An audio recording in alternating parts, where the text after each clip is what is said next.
Ciao fan azzurri, benvenuti sul canale Notizie di Napoli. Andiamo alle ultime dall'Azzurra. Ma prima, se siete nuovi qui, già iscrivetevi e attivate le notifiche per non perdervi nessuna novità dal Napoli. L'ex allenatore degli azzurri non ha dubbi su come finirà questo campionato. Hanno fatto e stanno facendo un gran lavoro. Una chiara preferenza per lo scudetto è quella di Rafa Benitez, che non dimentica il suo passato al Napoli.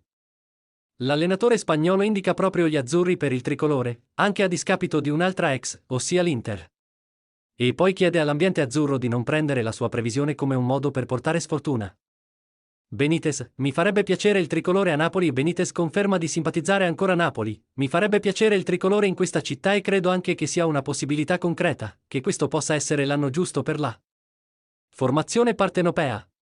Merito di allenatore, presidente e giocatori, hanno fatto e stanno facendo un gran lavoro.